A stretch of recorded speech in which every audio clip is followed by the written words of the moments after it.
Bună seara tuturor! Mă bucur nespus să fiu aici.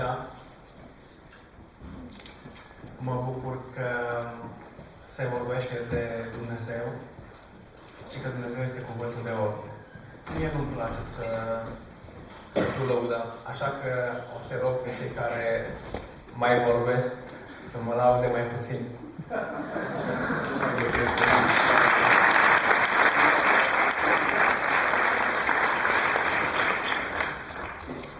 Aș dori să nu se supere pe mine. Vreau să-L laude mai mult pe Dumnezeu, că El merită toate. Când eram cioban la oi, veți găsi în carte că întotdeauna îi mulțumeam lui Dumnezeu pentru toate. Chiar dacă eram cu bâta în mână, sau chiar dacă nu mă putem spăla, sau nu mă puteam descălța, pentru că timpul nu-mi permitea. Îi mulțumeam pentru că sunt sănătos, pentru că aveam mâini sănătoase, că aveam picioare, că am picioare sănătoase și că puteam să fac de 3 ori pe săptămână să cobor jos. Dus întors era 4 și cu 4 fac 8, da. 8 ore. Aveam o condiție fizică extraordinară. Prima dată când am urcat în munte, a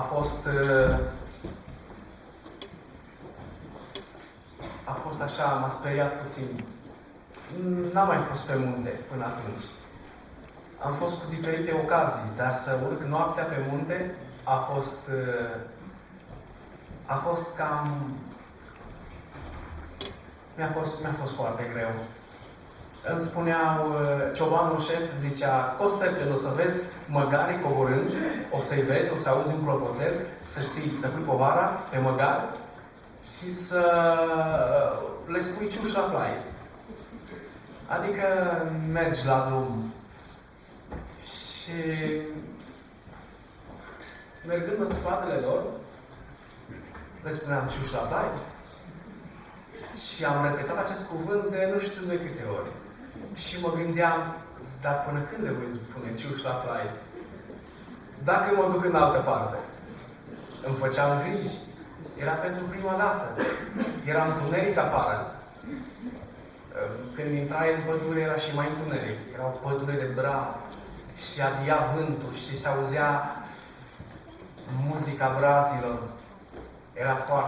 Era și plăcut, însă era și înfricoșător.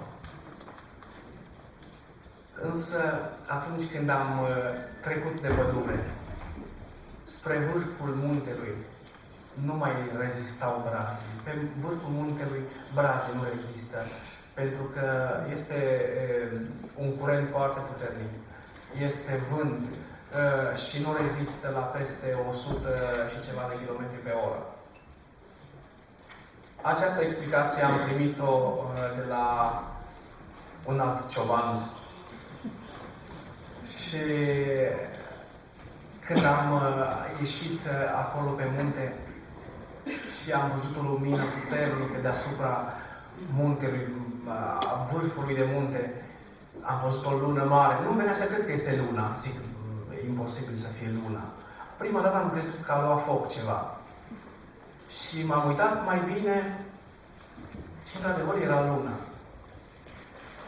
Și am căzut în genunchi și am zis că acum este momentul să-i mulțumesc lui Dumnezeu și să-L laud și să-i mulțumesc pentru că m-a ajutat, am trecut prin atâtea în viața asta mea. Și sincer le consider că sunt puține. Pentru că sunt alții care au suferit. Nu sunt un om care a suferit mult. Sunt alții care nu au mâini. Sunt alții care nu au picioare. Alții care nu pot să vorbească. Sunt mulți care au cancer. Sunt alții mult mai greu decât am fost eu. Eu eram sănătos și puteam să muncesc. Și sunt fericit pentru că și atunci eram fericit. Și acum sunt fericit. Nu există nicio diferență între fericirea de atunci și cea de acum. Poate că veți spune că da, ți-e ușor să spui acum după ce ai câștigat concursul. Sunt mulți care spun acest lucru. Însă nu este chiar așa. Să nu credeți că este plin podul. Podul este plin la alții, la mine nu este chiar atât de plin. Mă bucur că este plină inima de bucurie și de fericire pentru că am o familie sănătoasă, pentru copiii mei minunați pe care mi-a dat Dumnezeu și sunt credincioși și talentați și sunt buni la școală. Sunt fericit. Sunt fericit pentru că am cunoscut oastea Domnului și că fac parte din oastea Domnului.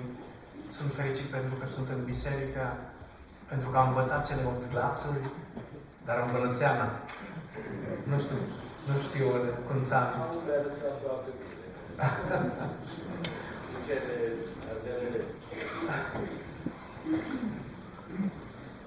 Din păcate, Părinte Mitropolit, știu doar binecuvântările de Cunțanu. O să începeți cu exteriile și atunci vedem diaconia. Chiar și dimineața. Ar fi frumos. Sunt atâtea lucruri frumoase care mă încântă, încât mă văd obligat să vă spun în poemele lui Costache Ioanin, care zice: și dacă sunt lucruri care pierd, ne farmecă nespus, dar cum va fi acolo în cer, în țara lui Iisus? Desigur că multe lume mă confundă, chiar și domnul primar de la Timișoara și președintele Consiliului Județean mi-a spus: Costel, știu că aveți o biserică frumoasă. Și se referea la Biserica Baptistă. Și a fost foarte dezamăgit când mi-a spus că eu sunt de la oastea Domnului din cadrul Bisericii Ortodoxe. Să nu credeți că mă mândresc. Dar mie chiar îmi place slujba de la biserică și pentru aceasta am învățat pe de rost toate glasurile. Nu este puțin lucru. Aș fi foarte curios dacă știți toți de aici glasurile. Sau dacă ați ști, să-mi răspundeți la o întrebare: ce urmează după cântarea Heruvicului? Suntem în facultatea de teologie. Nu, în afară de voi. În afară de voi, voi știu că știu. Afară de profesor. Și ele...